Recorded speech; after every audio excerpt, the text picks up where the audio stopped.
As you can see, this is a video which is for BCA students, Bachelor of Computer Application. Subject जो है वो है PPA, programming principle and algorithm, short form में इसको PPA कहते हैं, जिसका सब्जेक्ट कोड है 102। तो पहले हम इसका सिलेबस देख लेते हैं, और ये जो हम पढ़ेंगे PPA के बारे में, वो हम जो CCS का सिलेबस है उसके अकॉर्डिंग पढ़ेंगे। तो जितनी भी कॉलेजेस CCS से एफिलेटेड है वो सबका सिलेबस यही है, तो आप लोग यही पढ़ें, तो आपका एग्जाम में अच्छे से क्लियर हो जाएगा। ठीक है, तो पहले यूनिट 1 देख लेते हैं। तो यूनिट 1 में क्या है आपका, introduction to C language, language fundamentals. Logically अगर देखा जाए तो पहला चैप्टर वही होता है जहाँ पे आपके समझाया जाए कि एक्चुअली में सब्जेक्ट जो है वो किस चीज़ से रिलेटेड है, क्या है उसमें। अब BCA कर रहे हैं तो आपको प्रोग्रामिंग लैंग्वेजेस सिखाई जाएंगी, तो सी जो है वो बहुत बेसिक लैंग्वेज है, तो सबसे पहले वही सिखाई जाती है। एक बार सिलेबस देख लेते हैं क्या क्या पढ़ेंगे हम इसमें। हिस्ट्री पढ़ेंगे सी की, स्ट्रक्चर ऑफ सी पढ़ेंगे, फिर फंक्शन एज बिल्डिंग ब्लॉक्स पढ़ेंगे, फंक्शंस के बारे में पढ़ेंगे स्पेसिफिकली, कैरेक्टर सेट पढ़ेंगे, सी टोकन्स पढ़ेंगे, keywords, identifiers, variable, constant, data types, counts, ये सब पढ़ेंगे। यूनिट 2 है आपका operators, build in operators and functions. कुछ ऑपरेटर्स के बारे में पढ़ेंगे। ऑपरेटर्स सबको पहले से पता भी होंगे कुछ लोगों को, प्लस माइनस मल्टीप्लाई, ये सब ऑपरेटर्स होते हैं। तो types of operators, precedence and associativity, expression statement, types of statements, ये सब पढ़ेंगे। ठीक है, उसके बाद आपका कंट्रोल स्ट्रक्चर्स है, decision making structure, if else, okay, nested if else, switch, loop, control structures, ये लूप्स होता है, कंट्रोल स्टेटमेंट्स होती हैं एक तरीके से। ठीक है, जब पढ़ेंगे तब और अच्छे से आपको पता चलेगा। बाकी ये थोड़ा सिलेबस है, पता होना चाहिए, ओवरव्यू आपके सभी के पास होना चाहिए कि हम इसमें पढ़ने क्या वाले हैं। ठीक है, यूनिट 4 है हमारे पास, इंट्रोडक्शन टू प्रॉब्लम सॉल्विंग। इसमें ये सिखाया जाएगा कि कोई भी प्रॉब्लम कैसे सॉल्व कर जाएगी। प्रॉब्लम क्या होती है, प्रोग्राम जो आपको रिटर्न में गिवन होगा कि आपको इस चीज का प्रोग्राम बनाना है, तो वो प्रोग्राम कैसे सॉल्व करना है, उसका स्टेप बाय स्टेप प्रोसेस क्या है, वो आपको इसमें बताया जाएगा। ठीक है, तो वही जब पढ़ेंगे तभी ज़्यादा अच्छा होगा, या थोड़ा बहुत देख लेते हैं। ठीक है, कॉन्सेप्ट, प्रॉब्लम सॉल्विंग टेक्निक्स देखे जाएगा, trial and error, brain storming, divide and conquer, algorithm and flow charts. Algorithm flow chart जो होते हैं वो आपके फंडामेंटल वाला जो 103 कोड है उसमें भी पढ़ाया जाता है, इसमें भी पढ़ाया जाता है, उसमें भी पढ़ाया जाता है। इसमें ये एक छोटा सा टॉपिक है, उसमें एक पूरी यूनिट होती है। ठीक है, तो इसमें भी ध्यान दीजिए और उसमें भी ध्यान दीजिएगा। सिंपल अरिथमेटिक प्रॉब्लम्स, ये जो है यूनिट 5 आपका, सिंपल अरिथमेटिक प्रॉब्लम्स, इसमें क्या है कि आप लोगों को ना ये प्रोग्राम बनाने हैं, ये सारा प्रोग्राम बेस्ड है, जितने भी लिखे हैं ना ये सब आपके प्रोग्राम्स है। Addition, multiplication of integers, determining if a number is positive, negative, even, odd, maximum of two numbers, three numbers and natural numbers का सब, ये सब कुछ जो है ये आपको प्रोग्राम बनाने हैं। ठीक है, और आपकी लास्ट जो यूनिट है वो है फंक्शन। जो आपको पहले स्टार्टिंग में यूनिट फर्स्ट में ही फंक्शंस के बारे में थोड़ा सा बताया था ना, वो यही है, basic types of function, declaration, definition, function call, types of function, parameter, passing, call by value, call by reference, ये सब एक इसका अलग ही यूनिट है, जो आपको थोड़ा सा फर्स्ट यूनिट में बस आपको थोड़ी सी हाईलाइट दे दिया जाएगा कि ये होता है। ठीक है, बाकी आपको पढ़ना जो मेनली है वो उसी में पढ़ाया जाएगा। ठीक है, नेक्स्ट, तो अभी अपना यूनिट फर्स्ट स्टार्ट करते हैं। ठीक है, क्या है आपका unit first, introduction to C language and its fundamentals. ये पहला यूनिट है, तो थोड़ा सा अटेंशन होके पढ़ना, क्योंकि अगर आपका बेस ही क्लियर नहीं होगा तो आगे भी आपका क्लियर नहीं हो पाएगा ना, पूरा सी ही क्लियर नहीं होगा, और अगर सी ही पूरी क्लियर नहीं होगी तो आगे C++, जावा, ये सब कोई क्लियर नहीं हो पाएंगे। ठीक है, तो अभी हिस्ट्री से पढ़ते हैं। आपने देखा था ना सिलेबस में भी सबसे पहले हिस्ट्री ही थी, तो मैं सिलेबस के अकॉर्डिंग ही आपको पढ़ाऊंगी। ठीक है, हम सिलेबस के अकॉर्डिंग ही पढ़ेंगे। तो पहले हिस्ट्री देख लेते हैं थोड़ी सी, सी बनाई किसने, ये सब चीजें। Okay, C programming language was developed in 1972 by Danish Ritchie at Bell Laboratories of AT&T American Telephone and Telegraph located in the USA। तो ये जो छोटी सी आपकी इसकी इंफॉर्मेशन है, ये कभी कभार क्या होता है कि एग्जाम्स में पूछ ली जाती है कि सी के बारे में लिख दीजिए थोड़ा सा, है ना, व्हाट इज सी लैंग्वेज और क्या है इसके बारे में थोड़ा बहुत पूछ लेते हैं। तब आप क्या करेंगे कि आप इस छोटी सी लाइन को लिख देंगे। ये बहुत ही ज्यादा प्रभाव डालेगी आंसर चेक करने वाले पे, ज्यादा हिंदी हो गई। हाँ, तो उसको बहुत ही ज्यादा अफेक्ट करेगा उस पे। C is a structured general purpose programming language. Structured यानी कि सी का एक प्रॉपर स्ट्रक्चर है, आपको वो फॉलो करना होता है, ठीक है। It is a middle level language, it has simplicity of a high level language as well as the power of low level language. ये एक मिडिल लेवल लैंग्वेज है। ऐसा नहीं है कि इसमें हाई लेवल के कोई फंक्शन नहीं है या लो लेवल के कोई फंक्शन नहीं है, इसमें दोनों के फंक्शंस हैं। लिखा है ना इसमें, it has a simplicity of a high level language, यानी कि हाई लेवल लैंग्वेज में जो हल्की चीजें हैं, जो लोअर लेवल की चीजें हैं वो इसमें है, और क्या बोलते हैं, लोअर लेवल लैंग्वेजेस की जो अपर लेवल की चीजें हैं वो भी इसमें है। This makes C suitable for writing both application programs and system programs. Okay, C is small language consisting of only 32 English words known as keywords. 32 keywords हैं इसमें, जो कि जिनका मतलब सी को पता है। एक तरीके से आप ये समझिए कि जो कीवर्ड्स होते हैं वो वर्ड्स होते हैं जिनका मतलब सी को ऑलरेडी पता है। जैसे कि आपसे कहें एप्पल, एप्पल का क्या मतलब होता है, सेब। ये सब आपके दिमाग में फिट है पहले से, है ना। उठ जाओ यानी कि मतलब उठना होता है, खाने का मतलब खाना होता है। ये सब कुछ कीवर्ड्स सी के लिए हैं। अब सी के कीवर्ड्स क्या है, इंट, फ्लोट, printf, scanf, ये सब सी के कीवर्ड्स हैं। आगे पढ़ेंगे इन सब के बारे में डिटेल में। C contains control constructs needed to write a structural program. Hence, it is considered a structural programming language. C के पास है ना कुछ control constructs होते हैं। कंट्रोल कंस्ट्रक्ट्स यानी कि कुछ कंट्रोल स्टेटमेंट्स होती हैं जिनकी वजह से आपका जो प्रोग्राम है वो थोड़ा सा छोटा हो जाता है। यानी कि आप उन छोटे छोटे से स्टेटमेंट्स को आप यूज करके अपने बहुत बड़े से प्रोग्राम को थोड़ा छोटा कर लेते हैं, ठीक है। नेक्स्ट, अभी हम पढ़ेंगे structure of C. Structure of C क्या है, सिलेबस में सेकंड पॉइंट यही था, structure of C. Structure of C से मेरा कहने का मतलब ये है, या इनका बताने से मतलब ये है कि आप लोगों को पता चल जाए कि जो स्ट्रक्चर है वो सी का कैसे होता है। और हर आपको प्रोग्राम, जब भी आप कोई भी सी का प्रोग्राम बनाएंगे तो आपको बिल्कुल यही फॉलो करना है। अगर ये आप फॉलो नहीं करेंगे तो आपके प्रोग्राम में एरर आएगी, ठीक है। सबसे पहले होता है documentation section, consist of the description of the program, they are written in the form of comments. Documentation section means कि ये कमेंट्स की तरह होता है। कमेंट्स यानी कि जिनका प्रोग्राम में कोई इन्वॉल्वमेंट नहीं होता है, गॉट दैट। इनका प्रोग्राम से कोई लेना देना नहीं होता है। अगर आप इन्हें नहीं भी लिखेंगे, इसी के लिए ही है, पर लिखना जरूरी है। बाय चांस अगर आप इसमें लिखना भूल जाते हैं तो एरर नहीं आएगा, पर लेकिन ये लिखना जरूरी है, क्योंकि अगर कोई और प्रोग्रामर आके आपकी कोडिंग पढ़ना चाहेगा, आपका प्रोग्राम देखना चाहेगा, उसे तो पता ही नहीं होगा आपने किस चीज का प्रोग्राम बनाया। तो इसीलिए सबसे पहले आपको कमेंट्स के तौर पे ये लिखना होता है, डिस्क्रिप्शन देना होता है कि ये जो प्रोग्राम है किस चीज का है, किस बारे में आपने बनाया है, और किसने बनाया है इसमें ये भी लिखा जा सकता है, किस डेट पे बनाया है, क्या टाइम था, वगैरह वगैरह वगैरह। प्रोग्राम से रिलेटेड ऐसी नॉलेज जो कि यू नो प्रोग्राम को रन कराने में इम्पोर्टेंट नहीं है, पर लेकिन प्रोग्रामर के लिए इम्पोर्टेंट है, ताकि वो समझ सके कि वो कहना क्या चाहता है, वो प्रोग्राम बनाया ही क्यों गया है, ताकि वो उसमें अपनी मर्जी से थोड़े बहुत चेंजेस ला सके या उस प्रोग्राम को शॉर्ट बना सके। अगर वो उसके पास इतनी कैपेबिलिटी है कि वो प्रोग्राम को शॉर्ट बना सके, तो उसको पता होना चाहिए कि वो प्रोग्राम बना किस चीज के लिए रहे। Okay, next line, link section. All header files are included in this section, which contains different functions from the libraries.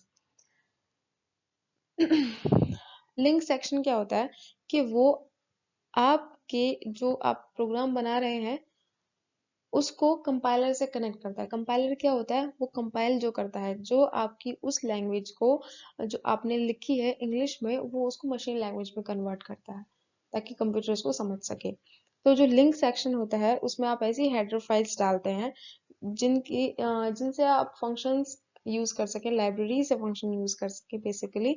अभी ना ये थोड़ा बहुत छोटा मोटा रिव्यू है, आपको थोड़ा बहुत समझ नहीं आएगा, इसके बाद एक प्रोग्राम में आपको दिखाऊंगी ना, उसके बाद आपको समझ जाएगा, ठीक है। थोड़ा बस पढ़ लो, अब क्या कह सकते हैं। ये सी में ना प्रोग्राम्स देख कर ही समझ आता है। चलो भी पहले पढ़ लेते हैं, ठीक है ना, स्ट्रक्चर पढ़ लेते हैं फिर प्रोग्राम एक दिखाते हैं। Includes preprocessor directive, sorry, which contains symbolic constant. Example, hashtag define allow us to use constants in our code. Define section में ये इसको डेफिनेशन भी बोलते हैं और डिफाइन सेक्शन भी बोलते हैं। इसमें क्या होता है, सी आपको कोई भी कांस्टेंट है, ठीक है, उसकी वैल्यू आपको through out the program use करनी है, बट आप उसको बार बार तो डिक्लेयर नहीं कर सकते ना। बार बार डिक्लेयर करेंगे तो आपका टाइम भी वेस्ट होगा और वो कन्वीनियंट भी नहीं है। तो इसलिए आप उसको एक बार सबसे ऊपर डिफाइन कर देते हैं। ये एक तरीके से ग्लोबली डिफाइन हो जाता है पूरे प्रोग्राम के लिए, कि आपको स्टार्टिंग से लेके अब एंड तक जितना भी प्रोग्राम होगा उसकी वैल्यू वही रहने वाली है। सपोज मैंने प्रोग्राम में डिफाइन करके ये जो लिखा है ना एग्जांपल हैशटैग डिफाइन, किसी भी प्रोग्राम को सॉरी किसी भी कांस्टेंट को डिफाइन करने से पहले आपको ये लिखना पड़ता है, इसी के बाद वो पूरे प्रोग्राम के लिए डिफाइन होगा। ओके, अभी हम एरिया ऑफ सर्कल का ही मैं आपको प्रोग्राम दिखाऊंगी, तो उसी का एग्जांपल ले लेते हैं। उसमें पाई की वैल्यू हमको चाहिए, राइट। तो पाई की वैल्यू अब लिखेंगे नीचे जाके कि 3.14 इंटू, वो कन्वीनियंट नहीं है, राइट। और हो सकता है कि आगे जाके आप उसका और भी कहीं यूज करें उसी प्रोग्राम में, तो वो कन्वीनियंट नहीं होगा। तो हम उसको पहले ही डिक्लेयर कर देंगे, डिफाइन कर देंगे कि पाई जो है उसकी वैल्यू 3.14 है। अब हम अगर आगे जाके पाई कहीं लिखते हैं तो दैट मीन्स कि वो 3.1 वहां पे 3.14 वहां पे ऑटोमेटिकली सेव हो जाए, right. Main function, the execution in every programme starts from this function, it is mandatory. ये जो फंक्शन है मेन फंक्शन, ये बहुत ही ज्यादा मैंडेटरी फंक्शन है। इसके बिना आपका जो प्रोग्राम है वो चलेगा ही नहीं। आपने हेडर फाइल्स डाल दी हैं और आपने लिंक सेक्शन सब कुछ डिफाइन कर दिया है, आपने लिंक सेक्शन है, आपका डॉक्यूमेंट भी आपने डाल दिया है, डॉक्यूमेंटेशन सेक्शन भी है, बट अगर आपने मेन फंक्शन नहीं डाला आपका प्रोग्राम ही नहीं चलेगा, राइट। एक तरीके से ये आपका स्टार्ट बटन है। आपने चाबी लगा दी पर लेकिन अगर आप उसमें स्टार्ट ही नहीं करेंगे गाड़ी को, बाइक को, वो स्टार्ट ही नहीं होगी। बेशक आपने उसमें चाबी लगाई है या नहीं लगाई, दैट डजंट मैटर्स, करेक्ट। तो इसी तरीके से ये आपका मेन फंक्शन भी है, आपको ये लिखना बहुत जरूरी है। और डेटा डिक्लेरेशन, इसमें क्या होता है, अब आप डेटा डिक्लेयर करते हैं, वो वाली वैल्यू जो आगे चल के चेंज भी हो सकती है। It's a major difference between define section and data declaration. Define section में जो आपने वैल्यू डाल दी वो throughout the program change नहीं होंगी, बट डेटा डिक्लेरेशन में जो आपने वैल्यूज डाली हैं ए बी, उनकी वैल्यू आगे जाके असाइन हो सकती है, उनकी वैल्यू असाइन की जाती है। डेटा डिक्लेरेशन हम इसलिए यूज करते हैं ताकि जो हमारा प्रोग्राम है वो उन वैल्यूज से अपने आप को परिचित करा ले, ओके, उसका इंट्रोडक्शन हो जाए उन वैल्यूज से जिन्हें हम आगे चल के यूज करने वाले हैं, ताकि जब हम उन्हें यूज करें उसको ऐसा ना लगे कि ये क्या कहीं से नई वैल्यू डाली। ओके, तो अभी हमने स्ट्रक्चर ऑफ सी पढ़ा था, ठीक है। अगर कभी कभी क्या आता ही है एग्जाम में, जब स्ट्रक्चर ऑफ सी आएगा तो उसके एग्जाम्पल के तौर पे आपको ये प्रोग्राम लिखना होगा, ठीक है, क्योंकि इस प्रोग्राम में स्ट्रक्चर ऑफ सी के अकॉर्डिंग सारी चीजें इंक्लूडेड हैं, ठीक है। कभी कभी क्या होता है कि कुछ चीजें हम इंक्लूड नहीं करते as per the demand of programme, ठीक है। चलिए एक बार देख लीजिए, ये दोनों क्या है, हेडर फाइल्स हैं। हाँ, इसमें एक चीज है जो नहीं है, वो है डॉक्यूमेंटेशन सेक्शन, ठीक है। जो मैंने बताया था ना कमेंट्स में लिखता है, वो नहीं है इसमें। उसमें अगर हम इसमें कमेंट्स इंक्लूड करते तो यहाँ पे इसके ऊपर एक और लाइन डाल देते और उसमें कमेंट्स डाल देते, तो उसमें हम उसकी हेडिंग लिख सकते थे कि हम इसे क्यों यूज कर रहे हैं, to find the area of circle, ठीक है। ये दो हेडर फाइल्स हैं, stdio.h एंड conio.h, ठीक है। इन दोनों का यूज क्यों करते हैं, किस लिए करते हैं, इसको डिटेल में बाद में पढ़ेंगे। अभी बस थोड़ा सा ओवरव्यू दे देते हैं। स्टीडियो जो होता है ये इनपुट एंड आउटपुट के लिए होता है, यानी कि scanf और printf जो फाइल है फंक्शन है लाइब्रेरी का, इसको यूज करने के लिए होता है, ठीक है। अगर आप stdio.h इंक्लूड नहीं करेंगे तो ये दो फंक्शंस जो हैं ये चलेंगे नहीं, ठीक है। उसके बाद है conio.h, ये क्या होता है, ये गेट ch और रिटर्न जीरो की हेडर फाइल है। अगर ये हेडर फाइल नहीं होगी तो अगर आप इन दोनों को यूज करेंगे कहीं पे भी प्रोग्राम में तो क्या होगा, एरर शो होगा, ठीक है। तो ये आपका क्या हो गया, लिंक सेक्शन, ये लिंक कर रहा है इस पूरे प्रोग्राम को कंपाइलर से, गॉट दैट। नेक्स्ट क्या था आपका, डिफाइन सेक्शन। तो यहाँ पे हमने पाई को डिफाइन किया है 3.141, ये डिफाइन सेक्शन हो गया, ठीक है। ये मेन फंक्शन हो गया। यहाँ पे आप मेन फंक्शन के आगे, पहले मैंने बताया था ना कि आप कोई भी प्रीफिक्स यूज कर सकते हैं मेन फंक्शन के आगे, फंक्शंस में है वैसे तो ये बता देती हूँ, बताऊंगी, सॉरी एक्चुअली। मेन फंक्शन के आगे आप कोई भी प्रीफिक्स यूज कर सकते हैं, ठीक है।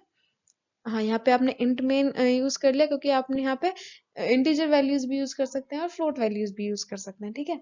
और क्या बोलते हैं, अगर यहाँ पे आप मोस्ट कॉमनली जो यूज होता है वो वॉइड मेन होता है। वॉइड का मतलब वैल्यूलेस होता है, आप उसमें कोई वैल्यू नहीं डालते हैं। फ्लोट, रेडियस और एरिया, ये फ्लोट जो है ये डेटा टाइप है। अब ये रेडियस और ये एरिया जो है फ्लोट यानी कि पॉइंट में होगा, ठीक है। बाकी ये आपका मेन प्रोग्राम है, ठीक है। तो ये प्रोग्राम किस चीज का है, एंटर रेडियस ऑफ सर्कल, यानी ये जो चीज है ना प्रिंट एफ, ये डायरेक्ट आउटपुट शो कराने के लिए, ये आउटपुट के लिए यूज होती है, और स्कैन एफ इनपुट के लिए यूज होती है। ये परसेंट एफ क्योंकि हम फ्लोट ले रहे हैं तो इसलिए परसेंट एफ, अगर यहाँ पे हमने इंटीजर टाइप लिया होता तो परसेंट डी होता। और यहाँ पे एंड रेडियस इसलिए ताकि हम बता सकें कंपाइलर को कि ये जो परसेंट एफ जो हम वैल्यू कीबोर्ड से इनपुट करेंगे वो किस चीज की वैल्यू होगी, वो रेडियस की वैल्यू होगी।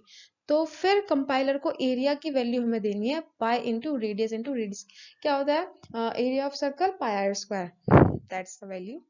उसके बाद प्रिंट एफ, अब ये आपको आउटपुट देना है, किसको बता रहे हैं हम, कंपाइलर को बता रहे हैं। तो एरिया ऑफ सर्कल, और ये जो परसेंट एफ फिर से हमने इसने लगाया ताकि मुझे बता सकें कि ये परसेंट एफ किसके लिए है, एरिया के लिए। और गेट ch, उसके बाद ये आपका प्रोग्राम रन हो जाएगा विदाउट एरर। और इसकी जो आउटपुट विंडो है कुछ ऐसी होगी, एंटर रेडियस ऑफ सर्कल, आपने वैल्यू डाल दी और एरिया ऑफ सर्कल आपका कल के आ गया। Got that, this is simple. और ये प्रोग्राम आप लोगों को बना के देख लेना, बाकी इसके बाद हम प्रोग्राम्स की भी क्लासेस करेंगे, ठीक है। Now moving to functions, okay. Function is building blocks, ये भी हमारे सिलेबस में था, यही पढ़ते हैं आप, ठीक। Functions are main building blocks of any C program. Building blocks आप समझ रहे हैं, छोटे छोटे फंक्शन से मिलकर ही एक बड़ा प्रोग्राम बनता है, राइट। बिल्डिंग ब्लॉक्स वही तो होते हैं, इन छोटी छोटी चीजों से मिलकर कोई बड़ा प्रोग्राम बना हुआ होता है, ठीक है। इस तरीके से हमारे सेल्स होते हैं, वो भी बिल्डिंग ब्लॉक्स हैं हमारी बॉडी के, करेक्ट। अब रिलेट कर पा रहे हैं सब कि फंक्शंस क्या होते हैं, वो बिल्डिंग ब्लॉक्स होते हैं किसी भी प्रोग्राम के, यानी कि बहुत सारे स्मॉल स्मॉल फंक्शन से मिलकर एक बहुत बड़ा या छोटा या मीडियम साइज का प्रोग्राम बनता है, राइट। जिस तरीके से हमारे बहुत सारे सेल से मिलकर के एक बड़ा छोटा इंसान बनता है, right. Okay, every C program will have one or more functions and there is one mandatory function which is called main function. किसी भी प्रोग्राम के पास एक या एक से ज्यादा फंक्शन हो सकते हैं। Can you mean that line, एक या एक से ज्यादा फंक्शन हो सकते हैं। What does it says, it says कि एक प्रोग्राम के पास एक फंक्शन होना मैंडेटरी है। एक फंक्शन नहीं होगा, आपके पास भले ही दो फंक्शन ना हो, ठीक है चलेगा, बट एक फंक्शन होना इज मस्ट, इज नेसेसरी, और वो एक फंक्शन है मेन फंक्शन। और ये याद रखना, जिस फंक्शन ये जो होता है ना, ये brackets, these are also the symbols of functions. Got that, these are also the symbols of functions, के हाँ ये एक फंक्शन है, ओके। तो हर फंक्शन के पास, सॉरी, हर प्रोग्राम के पास एक फंक्शन होना नेसेसरी है, मैंडेटरी है। और वो एक फंक्शन जो है, जो मैंडेटरी फंक्शन है किसी भी प्रोग्राम में, that is this main function. अभी मैंने आपको पहले जो एक प्रोग्राम दिखाया था उसमें भी मेन फंक्शन था, राइट। वही जो फंक्शन है वो आपका हर प्रोग्राम में होना नेसेसरी है, ठीक है। अभी आपका एक बार ये सिलेबस कंप्लीट हो जाएगा ना, तो उसके बाद क्या करेंगे, या तो सिलेबस कंप्लीट होने के बाद या फिर सिलेबस के साथ साथ ही हम प्रोग्राम्स भी बनाएंगे, ठीक है। और उन प्रोग्राम्स में टाइप्स ऑफ एरर्स फाइंड करेंगे, ओके। हमारे जो टीचर हैं वो ये बोलते हैं कि प्रोग्रामर वो नहीं होता जो प्रोग्राम टाइप करता है, एक्चुअली में प्रोग्रामर वो होता है जो एरर को रिमूव करता है, ओके।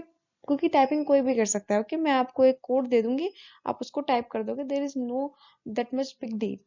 बट हाँ, आपके सामने एरर आ रहा है, फिर आप उस एरर को रिमूव कर पा रहे हो, तभी तो आप एक गुड प्रोग्रामर हुए ना।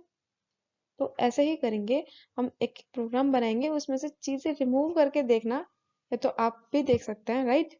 आप खुद जब तक टाइप नहीं करोगे आपको प्रोग्रामिंग समझ नहीं आएगी, ना ही आपको प्रोग्राम समझ आएंगे। तो आप यही करके देखेंगे, पहले आप टाइप कीजिए सारा प्रोग्राम, अभी एरिया ऑफ सर्कल का करवाया था, आप उसे टाइप कीजिए और फिर उसके बाद उसमें से छोटी छोटी चीजें हटा के देखिए कि किस तरीके का एरर है, टाइप ऑफ एरर क्या आ रहा है, और उससे आपकी नॉलेज और बढ़ेगी, ठीक है। चलिए आगे बढ़ते हैं ना। This function is prefixed with keyword int, which means this function returns an integer value when it exits. When it exits. This integer value is returned using return statements or sometimes we use prefix keyword void. Okay, ये जो function होता है main function, इसके आगे आप देखना, आप keyword डालते हो कोई भी, int डालेंगे, ये int लिखा ना, इंटीजर को सी प्रोग्रामिंग में int से डिनोट किया जाता है, यानी कि इसमें इंटीजर है, इंटीजर वैल्यू है। या फिर अगर कुछ नहीं लिखते हैं तो हम void लिख देते हैं। क्या लिख देते हैं? void लिख देते हैं। प्रीफिक्स के तौर पे हम इसके पहले void लिख देते हैं। This integer value is returned using return statement or sometimes we use prefix keyword void. void का क्या मतलब होता है? ताकि वो जो हमारा प्रोग्राम है वो कंपाइलेशन के जब कंपाइल होगा उसके बाद जब वो रन होगा तो वो सिस्टम से कोई अननेसेसरी वैल्यू ना ले ले। void का मतलब सिर्फ खाली होता है, ठीक है। void मतलब void, कुछ मतलब नहीं होता void का। void मतलब खाली होता है। void पढ़े थे ना केमिस्ट्री में, वही वाला void। A C program is divided into basic building blocks called C function. It contains set of instruction enclosed by this braces which performs specific operation in C program. अभी आपने जैसे देखा था, अभी जितने भी प्रोग्राम, अभी आपने एक प्रोग्राम बनाया एरिया ऑफ सर्कल का, उसमें जितने भी कोड लिखा था वो इस ब्रेस में लिखा था, राइट, इन ब्रेसेस में लिखा था वो। तो ये भी यही कह रहे हैं कि जो फंक्शंस होते हैं वो इन ब्रेसेस में भी लिखे होते हैं। और जब यही फंक्शंस बहुत सारे हो जाते हैं तो मतलब टाइप जितना जरूरी होता है, जितना लिखना होना इम्पोर्टेंट है, जब इतना हो जाता है तो आपका एक प्रोग्राम बन जाता है, ठीक है। Got that? एक फंक्शन होना मैंडेटरी है, वो मैंडेटरी फंक्शन है मेन, बाकी उससे ज्यादा आप कितने भी फंक्शंस में डाल सकते हैं, ठीक है। Next, types of functions. Standard library function, ये जो functions होते हैं, C has the facility to provide library functions for performing certain operations. These functions are present in C library and they are predefined. For example, sqrt is a mathematical library function which is used to find the square root of any number, while the functions scanf and printf are input and output library functions. Okay, to use a library function, we have to include corresponding header file using the preprocessor directive #include. For example, for mathematical library functions, we have to include math.h. For input output function, we have to include studio.h. studio.h. Okay, studio भी होता है ये, studio.h बोलते हैं इसको। Yes. तो types of functions में दो टाइप के आपके फंक्शंस होते हैं। स्टैंडर्ड लाइब्रेरी फंक्शन, इसमें पहला है एक, और दूसरा होता है यूजर डिफाइंड फंक्शन। तो स्टैंडर्ड लाइब्रेरी फंक्शन क्या होता है? ये वो फंक्शंस होते हैं जो आपके प्री डिफाइंड होता है, यानी कि जो आपका कंपाइलर होता है उसको इनकी मीनिंग पहले से पता होता है। सी की लाइब्रेरी में ये होते हैं, जिस तरीके से हमारी लाइब्रेरी में कुछ बुक्स होती हैं उसी तरीके से सी की एक अपनी लाइब्रेरी है जहाँ पे कुछ वर्ड्स पहले से ही डिफाइंड है। ओके, इनको आपको डिफाइन नहीं करना पड़ता, बस आपको इनको राइट करना होता है और सी इनका मतलब जानता है पहले से। और हाँ, आप इनको दोबारा कहीं यूज नहीं कर सकते किसी और चीज के लिए, बिकॉज सी को इनका मतलब कुछ और ही पता है। अगर आप इनको किसी और तरीके से यूज करेंगे तो वो उसको उसी तरीके से यूज करेगा जिसका मतलब उसको पता है, तो ऑब्वियसली एरर ही आएगा।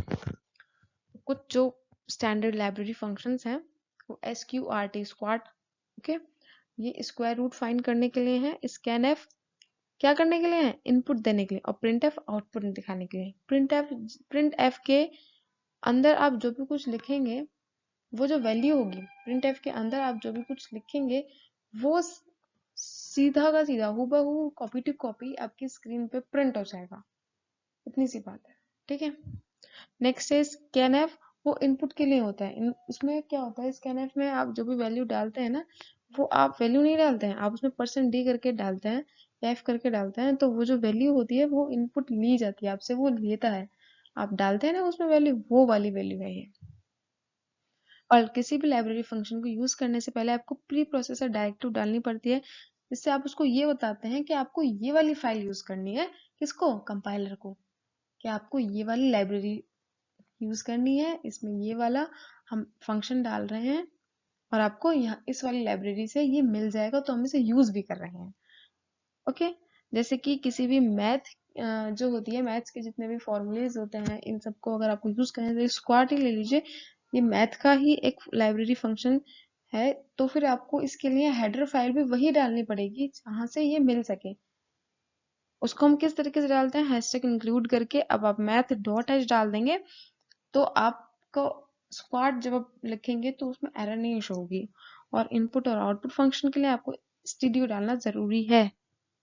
कुछ हेडर फाइल्स होती हैं जो इम्पोर्टेंट होती हैं डालनी।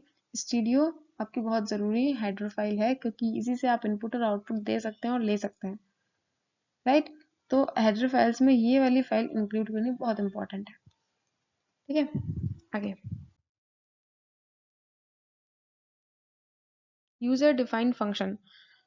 तो यूजर डिफाइंड फंक्शन एज वो होते हैं जो हम डिफाइन करते हैं। पढ़ लेते हैं पहले इसको थोड़ा सा।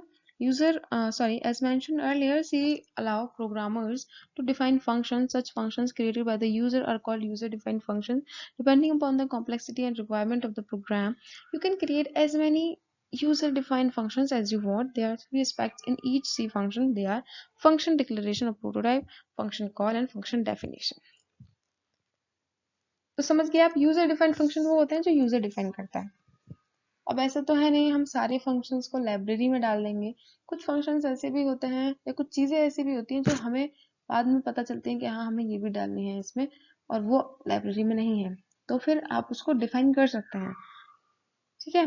तो इसी वजह से क्या हुआ कि प्रोग्राम की अलग अलग रिक्वायरमेंट भी होती हैं, तो आप हर तरीके का वर्ड लाइब्रेरी में नहीं डाल सकते हैं।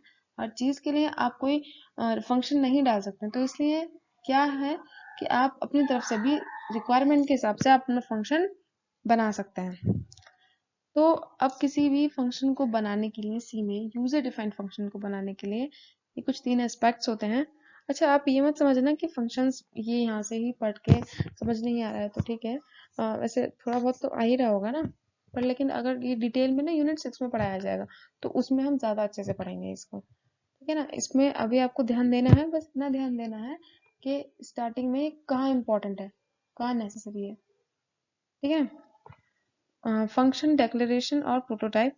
तो इसमें आप पहले डिक्लेयर करेंगे, this informs compiler about the function name, parameter and return values type. Okay, इसमें आप उसको डिक्लेयर करेंगे कि हम ये वाला फंक्शन यूज करने वाले हैं, और उस फंक्शन के जो क्या बोलते हैं वैल्यू कुछ होगी वो इस तरीके से होगी। वैल्यू यानी कि हम उसको इंटीजर में ले रहे हैं या फिर हम उसको फ्लोट में ले रहे हैं या उसको कैरेक्टर में ले रहे हैं, ये बताते हैं हम उसमें। Function call, this call the actual function. अब ये फंक्शन कॉल में क्या होता है, अब हम एक्चुअल फंक्शन को बता रहे हैं कि ये है वो function. Function definition, this contain all the statements to be executed. अब फंक्शन डेफिनेशन में क्या होता है, इसमें वो स्टेटमेंट होती है जो एग्जीक्यूट करानी होती है, इस नाम पे ये एग्जीक्यूशन होगा, गॉट दैट। इस तरीके से प्रिंट एफ का क्या मतलब होता है कि आपको आउटपुट देने हैं, आपको ये प्रिंट करवाना है। तो इसी तरीके से फंक्शन डेफिनेशन में अगर आप कोई भी कॉल में कोई वैल्यू कोई भी डालेंगे, एक्चुअल फंक्शन को आप डालेंगे, तो फंक्शन डेफिनेशन उसको डिफाइन कर रहा है कि आप करेंगे क्या इस फंक्शन, जब हम ये फंक्शन आप डालेंगे तो कंपाइलर क्या करेगा, ये बताते हैं उसमें, ठीक है।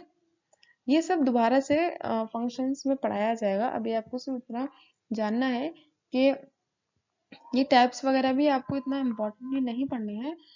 मैक्सिममली इम्पोर्टेंटली जो आपको फर्स्ट यूनिट में पढ़ना है वो यही है कि मेन एक फंक्शन है जो कि आपको मैंडेटरीली हर प्रोग्राम में डालना होता है, ठीक है। तो इसी के साथ आपकी ये वाली वीडियो खत्म होती है। ये यूनिट खत्म नहीं हुई है, इस यूनिट का अपकमिंग पार्ट दूसरी वीडियो में होगा, तो wait for the next video. Until then, code yourself, let's code together.